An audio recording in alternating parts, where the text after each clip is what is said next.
Bạn đang đây chữ bù nhá. Mùa lùa lắm. Bạn này đây được rồi. Đang nò đây. Đang xiêm thành. Đang ua nó chân ý. Ua thành kẹo hồ lô. Rất xích xá. Đây là bạn bé nó có biết đây đâu.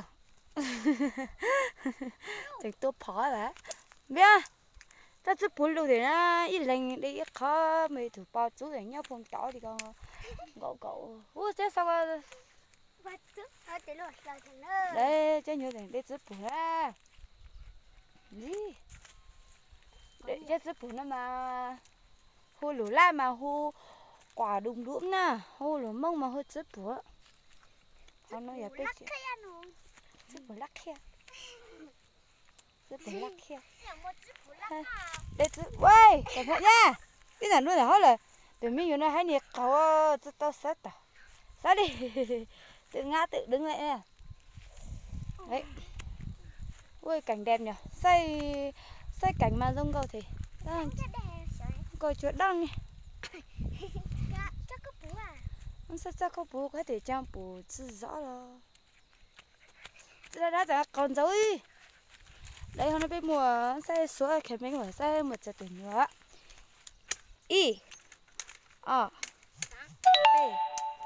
lâu dư giàu hết rồi, tặng rồi. Và một ít từ đấy. Đấy. Mấy từ nóng. Hắn nó giờ chơi nhiều tỉnh đêm.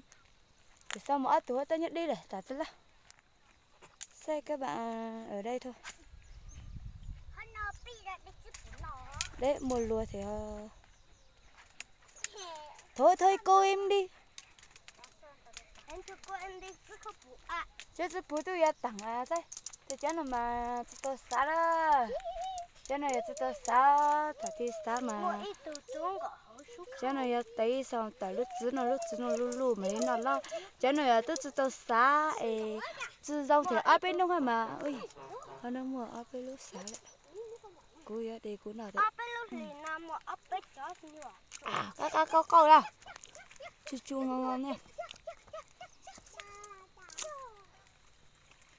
Thôi cô in đi. Đây. Hay là một bếp chủ nhật con giòn chẳng chị đi.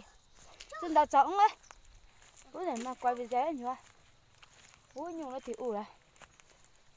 Chả cái chứ như đây chứ là bia mà thì bia nhỏ. Ui cái như đây mà đây cho mà. Ui đây là cái sao. Nè. Ôi rồi. Thế sao nó lại. Wow. Cái này một khóc bún đâu đấy nha. Đây. Các bạn ơi. Đây gọi là chữ khóc bún. Khóc bún đâu lắm. Giờ lần thì chữ bao ở chữ rong mà chứ khóc bún nó cho mà. Đấy tủ à. Mà hả. Chứ nhiều nó ít hồi chân thấy khóc bún chứ nhiều khi chữ này. Chứ nó chữ khóc bún mà một khóc bún đâu đó. Từ lúc nào mà cả ua. Mà cho rồi. Để xem thấy à. Nào. Đấy. Cái nhiều tiền xin nó. Mỗi anh nhiều tiền có chúa. Cô quay sang số của tiền tiếp nó ha. Để xem nó không phải cho ha. Mỗi ít có xin ra làm cái. Chuẩn bị mống đi.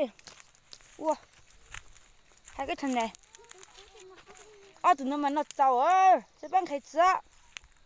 Giải phim ăn đau chùa xuống à. Đấy. Ít lành lũ ít tụt thật rồi mà. Sao cho nó mà tính mà nó không bỏ mà chơi ở xe tê bản thân sao. Mở đây. Xong chưa?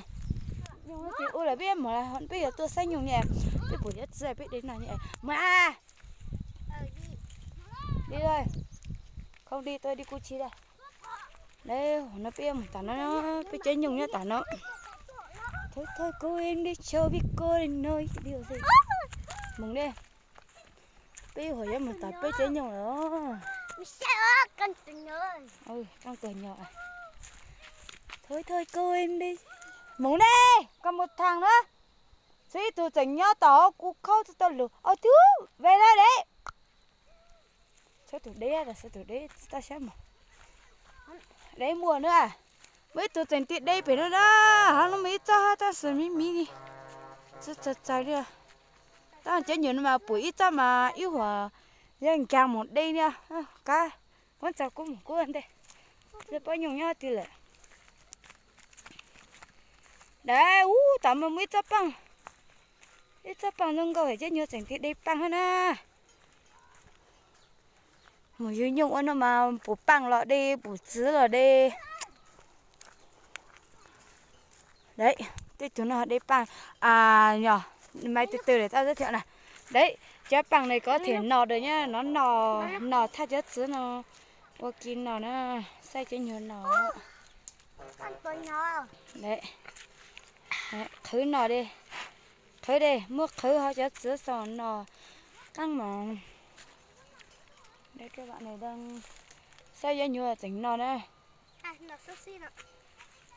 rất nhiều chỉnh mới trái bằng thứ nọ này hú thì cho nó mà nọ chuốn nọ nó xin đi đấy mới chứ nhiều chỉnh đây bằng khơi thì cho xứ nó mà căng hỉ cho nó cho nhiều chỉnh nó chữ bù nha bây giờ mong lạnh bây giờ chữ bù nha mình thì cho chữ này mua khóc bù ai mua chữ bù mong đấy chắc ăn một tảo ôi rồi họ đã tìm mới cho nó mà cho nhiều nhìn chim chi tất sự mỗi bên luôn đi xưa này bên luôn đi đấy mong đây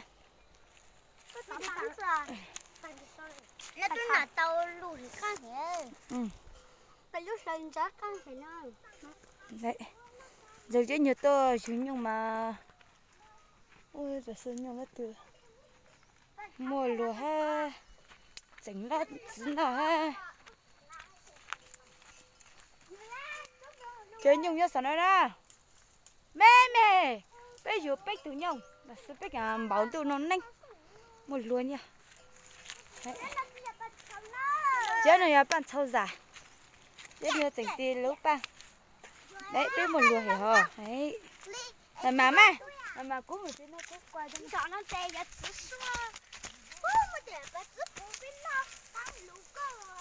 rồi đấy vì trông thiệt tại nhưng mà mua lùa ha chứ nhiều mà chắc ăn bột chip bù hết rồi hết tiếng một chip bù mà ít hồn cam mấy nè